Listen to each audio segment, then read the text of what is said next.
Hello दोस्तों, कैसे हैं आप। मैं आपका होस्ट अंकुर कुमार चैनी आज आपको लेके आऊँगा आपके अपने YouTube channel web coding with Ankur में। जैसे कि आप देख सकते हैं, आज का जो वीडियो का टॉपिक होने वाला है वो है, आज हम बात करेंगे स्टैटिक मेथड्स और प्रॉपर्टीज़ के बारे में। साथ ही आज हम बात करने वाले हैं कि एब्स्ट्रैक्ट क्लास क्या होता है टाइपस्क्रिप्ट में। तो चलिए स्टार्ट करते हैं वीडियो देर ना करते हुए कि स्टैटिक मेथड्स और प्रॉपर्टीज़ के बारे में हम आज पहले बात करेंगे और फिर बात करेंगे एब्स्ट्रैक्ट क्लास में। तो चलिए चलते हैं अपने पहले वीडियो के पहले टॉपिक है, जिसका नाम है static methods and properties in TypeScript.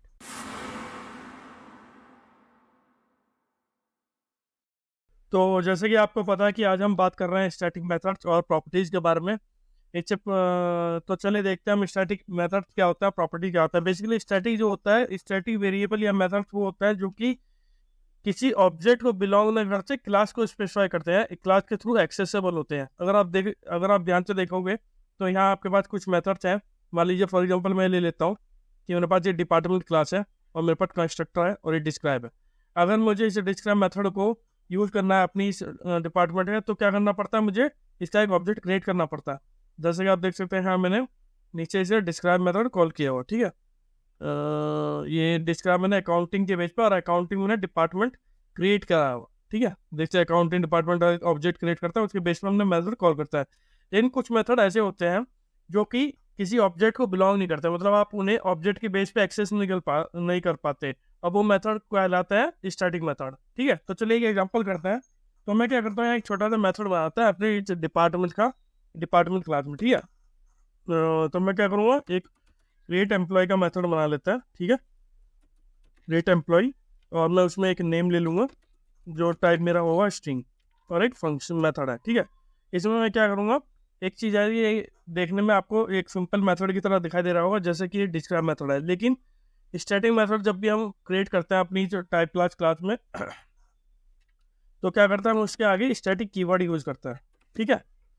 तो अगर आप होवर करोगे स्टैटिक कीवर्ड पे, तो ये स्टैटिक कीवर्ड आपको इस पर क्लिक करोगे तो ये देखिए आपके स्टैटिक अलग अलग है। तो स्टैटिक कीवर्ड से आप ये आपके ट्रेडिशनल मेथड है, ये आपका स्टैटिक मेथड है, ठीक है। तो इसके अंदर मैं क्या करूँगा, एक रिटर्न मेथड लूँगा और उसे रिटर्न कर दूँगा एक ऑब्जेक्ट के रूप में, ठीक है, ऑब्जेक्ट कांड से, ठीक है। तो ये एक सिंपल मेरा क्रिएट एम्प्लॉय स्टैटिक मेथड जो मैंने आपको बनाया, ठीक है।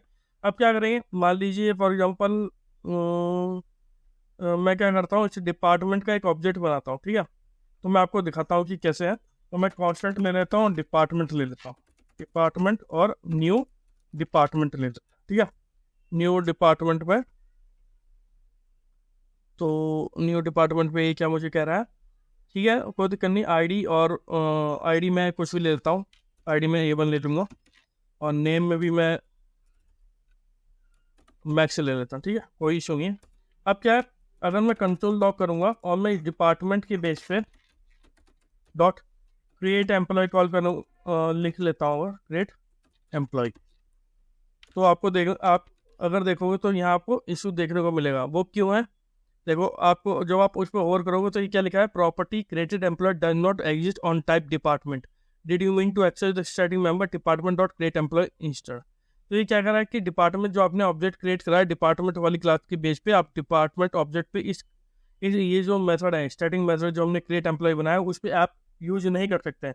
इंस्टेड आपको क्या करना पड़ेगा, इस डिपार्टमेंट को डायरेक्टली मतलब इस ऑब्जेक्ट को हटाना होगा और आपको डायरेक्टली उस क्लास नेम के बेस पे करना होगा, ठीक है। तो मैं क्या करता हूँ, सिंपल जो मेरी क्लास का नाम है डिपार्टमेंट वो मैं दे दूंगा, ठीक है।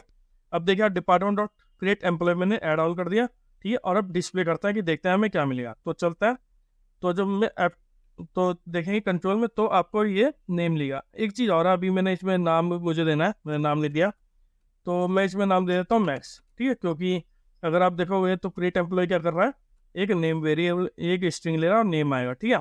तो चलिए सेव करते हैं और देखते हैं क्या आउटपुट मिलेगा। तो आप देख सकते हैं कि आपको नेम के अंदर मैक्स मिल रहा है, जो कि एप्लीकेशन 59 में जो कि आप कंट्रोल करवा रहे हो वो आपको डिस्प्ले हो रहा है, रिटर्न हो रहा है, ठीक है।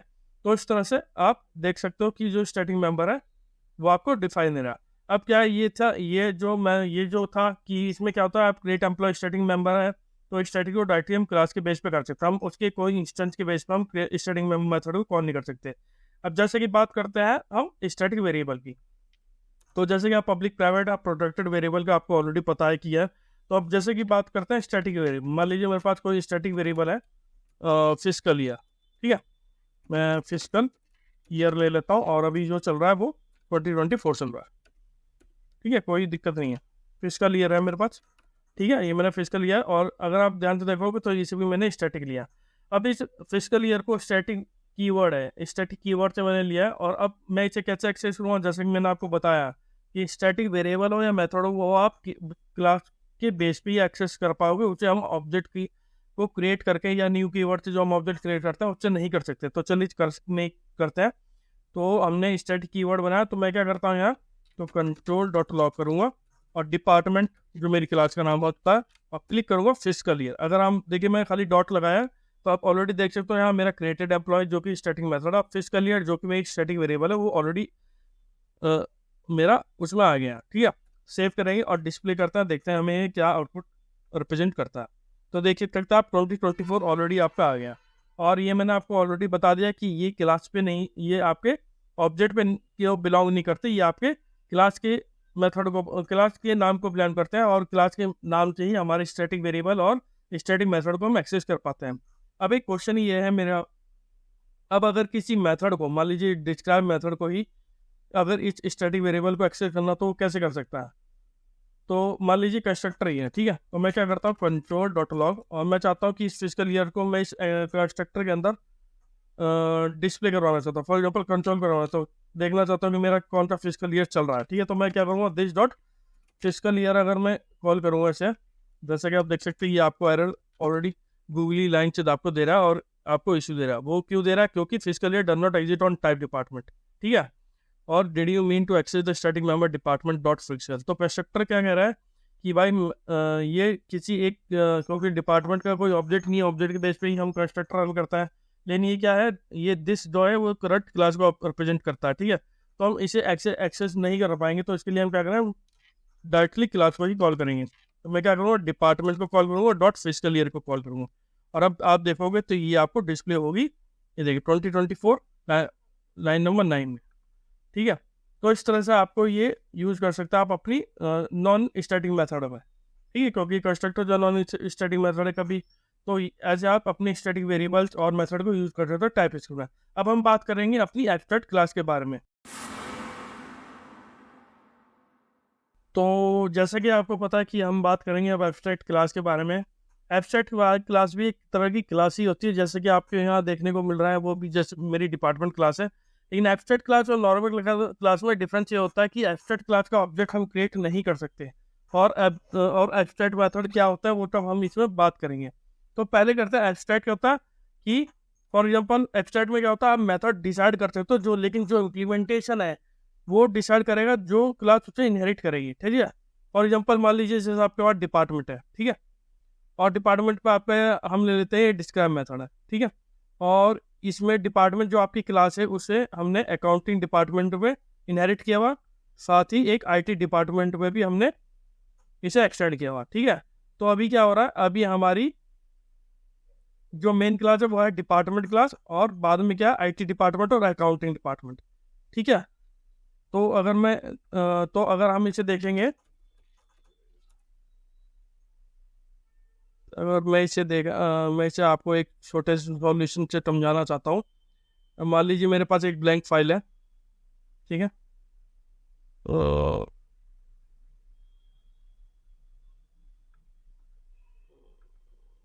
ठीक है, मैं इसे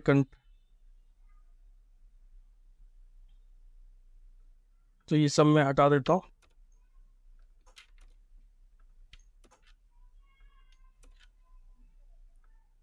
मैं क्या करता हूँ कैनवास, और मेरे पास यहाँ एक मेन क्लास है, ठीक है, और उसके बाद क्या है, एक और क्लास है, और इसके बाद मेरे पास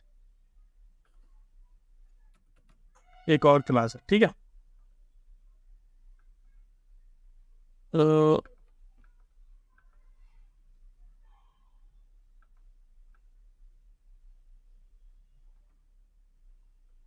मैं क्या करता हूँ इसमें डायरेक्टली इसे,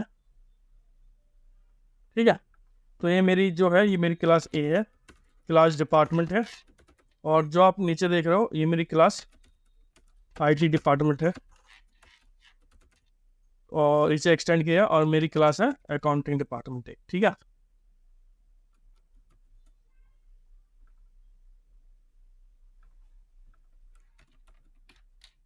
अकाउंटिंग डिपार्टमेंट। तो अब हम जो बात कर रहे हैं वो बात कर रहे हैं हम इसमें एब्स्ट्रैक्ट क्लास के बारे में, ठीक है। तो ये आपकी क्लास डिपार्टमेंट है और इसे एक्सटेंड कर रहे हैं, एक आईटी डिपार्टमेंट एक्सटेंड कर रहा है और अकाउंटिंग डिपार्टमेंट इनहेरिटेंस से, ठीक है। अब क्या होता है कि जो हमारी एब्स्ट्रैक्ट जो हमारे जो मेथड है, फॉर एग्जांपल मान लीजिए मेरे पास डिस्क्राइब मेथड है, ठीक है। डिस्क्राइब मेथड में मैं कोई वैल्यू ले रहा हूँ जो एज ए स्ट्रिंग पास हो रही है और उसके अंदर मैं कुछ भी इम्प्लीमेंटेशन वो नहीं लिखी है, ठीक है। तो और मैंने इसे एब्स्ट्रैक्ट मेथड लिया है। एक बात और है, जो भी आप एब्स्ट्रैक्ट मेथड में क्या होता है वो इम्प्लीमेंटेशन नहीं होती, वो आपका फंक्शन मेथड सिग्नेचर होता है, ठीक है। उसमें आप डिक्लेरेशन नहीं होती। तो जब भी कोई क्लास डिपार्टमेंट में आपको एब्स्ट्रैक्ट मेथड मिलेगा तो क्या होगा, आपको उस क्लास को एब्स्ट्रैक्ट करना पड़ेगा, ठीक है। वो क्लास भी एब्स्ट्रैक्ट होती है। अब क्या होगा, अब इस मेथड को अब ये जब भी आप आईटी डिपार्टमेंट इस डिपार्टमेंट क्लास को इनहेरिट करेगा तो ये फोर्स करेगी इस आईटी डिपार्टमेंट को कि वो अपनी क्लास के अंदर इस डिस्क्राइब मेथड को इम्प्लीमेंट करें। मतलब कुछ भी वैल्यू दे वो उसकी प्रॉब्लम है, मतलब कुछ भी उसे इम्प्लीमेंट करना ही होगा। मे बी कंट्रोल लॉक करे, कुछ भी करे, कंट्रोल लॉक कोई भी जो वैल्यू होगी वो हो। और ठीक वैसे ही ये इसे फोर्स करेगा कि वो चीज़ इसमें भी हो। तो एब्स्ट्रैक्ट मेथड क्या काम करता है कि एब्स्ट्रैक्ट में आपका मेथड सिग्नेचर होता है, लेकिन जो इम्प्लीमेंटेशन होती है वो उसके बेस पे अलग अलग क्लास के बेस पे होती है, ठीक है। तो चलिए दिखाता हूँ एग्जाम्पल करके। तो चलिए देखते हैं। तो अभी हम बात कर रहे थे एब्स्ट्रैक्ट मेथड के बारे में, तो चलिए इम्प्लीमेंट करते हैं उस एब्स्ट्रैक्ट मेथड को अपनी एग्जिस्टिंग क्लास में जिस पे हम काम कर रहे हैं। तो यहाँ आप देख सकते हैं मेरा डिपार्टमेंट क्लास है और मेरा डिस्क्राइब मेथड है। ये सिंगल एक मेथड है जो कि क्लासेज में होता है। तो इस मेथड को मैं एब्स्ट्रैक्ट में कन्वर्ट करूँगा, फिर देखेंगे हम कैसे इंप्लीमेंटेशन करते हैं अपनी एब्स्ट्रैक्ट मेथड की, ठीक है। तो आप देख सकते हैं मेरे पास डिस्क्राइब मेथड है, तो मैं क्या करता हूँ इसे एब्स्ट्रैक्ट में चेंज करता हूँ। साथ ही मैं इसकी डेफिनेशन जो है मैं इसे रिमूव कर देता हूँ क्योंकि इसमें इंप्लीमेंटेशन नहीं होती है, ठीक है, खाली डेफिनेशन होती है। तो ये मैंने एब्स्ट्रैक्ट आपका एब्स्ट्रैक्ट डिस्क्राइब मेथड को एब्स्ट्रैक्ट में चेंज कर दिया। लेकिन अब क्या कह रहा है कि abstract method can only appear with in the abstract class. तो क्या करना पड़ेगा, मुझे अपनी इस क्लास को भी एब्स्ट्रैक्ट करना पड़ेगा क्योंकि मैं एब्स्ट्रैक्ट मेथड यूज कर रहा हूँ, तो मुझे अपनी क्लास को भी एब्स्ट्रैक्ट करना पड़ेगा। तो चलिए करते हैं। मैं लिखता हूँ एब्स्ट्रैक्ट मेरी क्लास हो गई, ठीक है, कोई इशू नहीं है। अब आप नीचे आओगे तो आपको आईटी डिपार्टमेंट, क्योंकि आईटी डिपार्टमेंट और अकाउंटिंग डिपार्टमेंट हम दो क्लास हैं जो कि डिपार्टमेंट क्लास को एक्सटेंड कर रहे हैं। तो ये क्या कर रहे हैं, ओवर करेंगे। तो ये कहेगा आपको कि non abstract class IT department does not implement inherit abstract member describe from class department. तो आईटी डिपार्टमेंट में जो कि एक एब्स्ट्रैक्ट मेथड है डिस्क्राइब मेथड को इम्प्लीमेंट नहीं किया है, तो उसे आपको फोर्स कर रहेगा ये कि जो भी क्लास उसे इनहेरिट करेगी उसे इम्प्लीमेंटेशन भी करना होगा, ठीक है। तो आईटी डिपार्टमेंट में हमें अपनी मेथड हम डिक्लेयर करेंगे डिस्क्राइब मेथड को, और सिंपल, और इसमें मैं क्या करूँगा, लॉक करूँगा और लिखूँगा आईटी डिपार्टमेंट, ठीक है। एक नॉर्मल मैसेज हो जाएगा और आईडी जो भी इसकी वो होगी, और दिस डॉट मैं आईडी को कॉल कर लूँगा, ठीक है। लेकिन ये आईडी भी हमें इशू दे रहा है, देखते हैं आईडी हमें क्या कह रहा है। सेव करता है तो डिपार्टमेंट मेरा ई बड़ा होगा, सेव करेंगे। तो आईडी क्या कह रहा है कि ID private online access within the data, ठीक है। आईडी प्राइवेट है तो आईडी प्राइवेट देखेंगे हम, उसे प्राइवेट से पब्लिक कर लेंगे, ठीक है, क्योंकि प्राइवेट होता है विद इन क्लास में ही एक्सेस हो पाएगी आईडी, नहीं तो नहीं, हम पब्लिक नहीं करते, हमेशा प्रोटेक्टेड करते हैं, क्योंकि हम चाहते हैं कि मेरी जो भी क्लासेज है एक्सटेंड करें तो उसमें हम इसे यूज़ कर पाए। तो मैं प्रोटेक्टेड यूज़ कर सकता हूँ, पब्लिक तो इस सबके लिए ओपन हो जाएगी, तो मैं वो नहीं चाहता। मैं चाहता हूँ जो क्लास मेरी इस पेरेंट डिपार्टमेंट को यूज़ करेगी वो इसे यूज़ कर पाएगी, तो इसलिए मैंने इसे प्रोटेक्टेड दे दिया, ठीक है। अब चलता है नीचे, तो आप देखोगे अब आपको कोई इशू देखने को मिलेगा नहीं आईटी डिपार्टमेंट, ठीक है। अब ये हो गया। अब प्रॉब्लम आ रही है अकाउंटिंग डिपार्टमेंट में, तो यहाँ भी हमें एक मेथड यूज़ करना पड़ेगा डिस्क्राइब, क्योंकि ये भी डिपार्टमेंट क्लास को ले रही है, ठीक है। तो चलिए मेथड डिस्क्राइब को कॉल करते हैं। तो मैं क्या करता हूँ, प्रिंट रिपोर्ट के अंदर एक डिस्क्राइब मेथड को बना लेता है, ठीक है। तो डिस्क्राइब मेथड मैंने बनाया और मैं यहाँ भी वही मैं लॉग करूँगा अकाउंटिंग डिपार्टमेंट, ठीक है, और आईडी हम ले लेंगे और प्लस दिस डॉट आईडी में ले लूँगा, ठीक है, कोई इशू नहीं है मेरे पास इतना, ठीक है। ये आईडी आपको देखने को मिलेगी। मे भी आईडी को आप इक्वल टू में लगा दो ताकि आईडी हमें मिल जाए। तो मैं अभी यहाँ भी आईडी को इक्वल टू में ले लेता हूँ, जो भी आईडी होगी वही वो आप दिखा देगी, ठीक है। आईडी इक्वल टू तो सेव किया, तो अब हमें कोई इशू नहीं मिलेगा। अगर आप देखो कंट्रोल पे तो यहाँ भी हमें कुछ जीरो एरर मिल रही है, हमें इसमें कोई एरर नहीं है, और यहाँ भी हमारा कोड सब चाहिए। तो चलिए अभी क्या करना, अभी हमें इसे कॉल भी करना तो क्या करेंगे, तो अकाउंटिंग डिपार्टमेंट हमारा ऑलरेडी कॉल है, तो मैं क्या करता हूँ इसे कमेंट कर देता हूँ, अभी हमें इसकी ज़रूरत नहीं है। और पहले हमें अकाउंट और इसे भी हम, ताकि अननेसेसरी हमारे जो मैसेज है वो ना हो। तो अकाउंटिंग डिपार्टमेंट में क्या करूँगा, डिस्क्राइब मैसेज को कॉल करूँगा, ठीक है, डॉट डिस्क्राइब कॉल करूँगी, डिस्क्राइब कॉल हो जाएगा, ठीक है। अकाउंटिंग कॉल हो गया, अब हम आईटी डिपार्टमेंट भी कॉल करेंगे। तो आईटी डिपार्टमेंट में क्या करूँगा, तो डिस्क्राइब मेथड ऑलरेडी कॉल्ड है मेरा, तो आईटी ऑन करूँगा और कॉल करते हैं, और अब देखते हैं हमें क्या देखने को मिलता है। तो चलता है, तो रीलोड करेंगे, तो आप देख सकते हैं आपका accounting department ID equal to D3 और IT department ID equal to D2। तो इस तरह से आपको क्या है, डिफरेंट इम्प्लीमेंटेशन आपको जो भी क्लास यूज़ कर रही है आप ऐसे इम्प्लीमेंट कर सकते हो with the help of abstract methods के बारे में, ठीक है। और ये एब्स्ट्रैक्ट क्लास है जो भी क्लास इनहेरिट करेगी extend inheritance through with the help of extend keyword, तो उसे भी ये एक्सटेंड कीवर्ड को अपनी इम्प्लीमेंट करनी होगी, नहीं तो क्या होगा, वो एरर देखने को मिलेगा। अभी जैसे मैंने आपको दिखाया था, मान लीजिए जैसे मैंने अभी डिस्क्राइब से ये फॉर एग्जांपल मैं इसे हटा देता हूँ, तो ये आपको आईटी डिपार्टमेंट आपको इशू देगा और आपको इम्प्लीमेंट करना पड़ेगा एब्स्ट्रैक्ट मेथड जो कि आपको बेस क्लास से इनहेरिट हो रहा है। तो ये एक एब्स्ट्रैक्ट मेंबर है। हाँ, एब्स्ट्रैक्ट क्लास के साथ ये है कि उसमें क्या होता है, ये अपने आप इनिशिएट नहीं होता, तो ये हम ऐसे कर सकते हैं, ठीक है। तो आई होप आपको ये वीडियो पसंद आएगा। अगर तो आने वाली वीडियो में मैं और भी टॉपिक कवर करने वाला हूँ इस कीवर्ड के बारे में, तो आई होप आपको ये वीडियो पसंद आया हो। तो प्लीज़ मेरे चैनल को लाइक कीजिए, सब्सक्राइब कीजिए। Thank you.